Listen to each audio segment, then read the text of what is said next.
Ah, je vous vois derrière votre écran, je vois les sueurs froides. Vous ne savez plus quoi regarder. Bah oui, Noël est passé, le réveillon également. Vous avez déjà visionné tout le stock de films qu'on vous avait offert en support physique.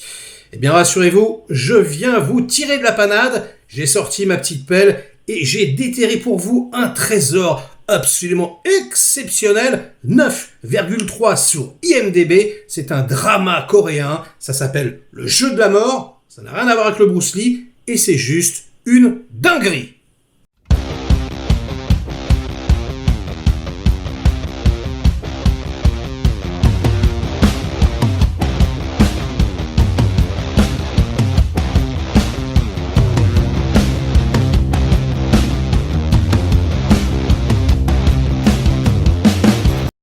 Salut les cinéphages, c'est Merege et aujourd'hui je vous propose une mini-série coréenne sur Amazon Prime Video, un drama en 8 épisodes avec la note globale de 9,3 sur IMDb. Ping! C'est incroyable, une sorte de code quantum en enfer. Ah, c'est franchement une petite dinguerie les enfants, c'est adapté d'un webtoon, donc d'un manga coréen et c'est juste extraordinaire, mais ils sont trop forts, hein, comme d'habitude. Sur la chaîne, il y a tout un tas de séries coréennes que j'ai critiquées. Vous savez, j'ai mis le doigt dans le pot de confiture, et donc de temps en temps, je me fais hyper, et là, je me suis bien fait hyper. Alors, on a donc en fait un jeune homme qui n'a qu'un seul but dans la vie, c'est de réussir.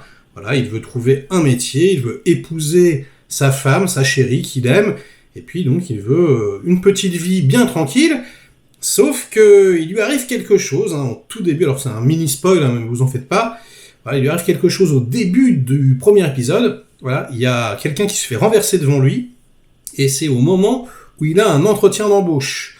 Et donc en fait, lui qui était tellement sûr d'y arriver, cet événement va remettre en question, parce qu'il va se vautrer évidemment, il va pas répondre bien aux questions, donc il va pas se faire embaucher.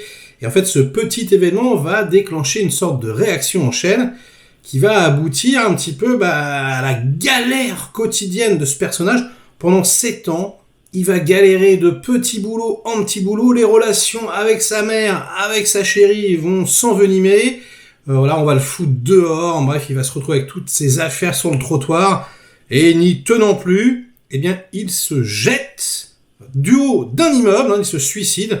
La pression sociale coréenne est connue pour être assez dramatique et je crois que c'est un des pays où il y a le plus de taux de suicide. Donc voilà. Et là, boum, il se réveille en enfer devant la mort. La mort incarnée par une femme superbe, Park So-dam, qui lui met une grosse pression, qui lui dit « Écoute, tu m'as manqué de respect, donc maintenant je vais t'apprendre la vie, je vais t'apprendre la mort. Et donc tu vas te réincarner 12 fois. Dans 12 personnalités différentes, dans 12 corps différents, et à chaque fois, tu seras dans une situation critique, et si tu n'arrives pas à t'en sortir, tu vas mourir. Par exemple, la première entité, il se retrouve dans le corps d'un homme qui est dans un avion, et l'avion va s'écraser. Donc comment tu fais pour t'en sortir? Il n'y a pas de parachute, etc. Et elle lui dit, il y a un moyen, mais il faut que tu le découvres, et si tu le découvres pas, tu meurs, avec les souffrances qui vont avec, et tu passes au corps d'après. Seulement attention, voilà, quand les 12 sont terminés, tu meurs vraiment, et on ouvre les portes de l'enfer, et là, tu vas connaître la souffrance éternelle. Donc, c'est un petit peu étrange, dit comme ça. C'est une sorte de gros high concept bien asiatique, sauf que ça marche du feu de Dieu, et surtout, c'est tellement dépaysant, et c'est tellement bien fait. Les Coréens, vous me connaissez, pour moi, ce sont les meilleurs du monde, ils font les meilleurs films actuellement, et les séries sont juste exceptionnelles, quoi. Ce qui est très intéressant avec ce drama, c'est qu'en fait, chaque personnalité, donc chaque corps qu'il possède, quelque part, ça donne lieu à un style de cinéma différent, un style de cinéma même coréen.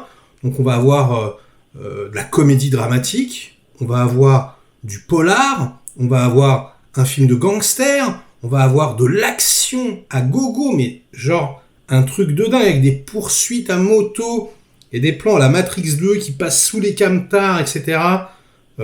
filmé au drone à la Michael Bay, enfin c'est un truc de malade, mais réellement, voilà, on va avoir un petit peu l'ambiance, un film policier, etc.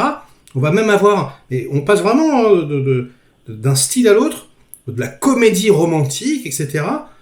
Et waouh, on se retrouve devant quelque chose qui ne ressemble à rien d'autre.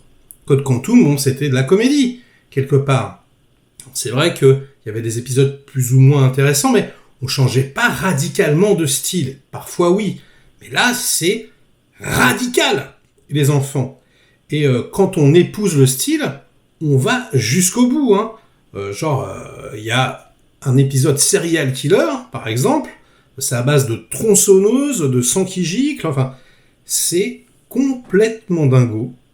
Les acteurs sont magnificaux, franchement. Alors oui, évidemment, ils changent tout le temps de corps, donc c'est un acteur différent à chaque fois, mais il y a sa voix off qui revient. Et c'est très très bien écrit parce qu'il y a, au fur et à mesure, des petites ramifications entre les personnages. À un moment donné, ça se passe dans une prison, voilà, et ça va répondre à ce qui se passe dans le monde réel, etc. Et puis des personnages vont popper, un méchant va naître un petit peu de toutes ces têtes qui popent un peu partout. Je vous en dis pas plus, je voulais juste vous donner envie. Ils avaient diffusé les 4 premiers épisodes en 2023. Là, il y a 2-3 jours, ils viennent de diffuser donc les 4 derniers. 8 épisodes, n'en jetez plus, c'est juste mais énorme, à ne pas rater. Les effets spéciaux sont très très bons. Voilà, la direction artistique, la musique, l'ambiance.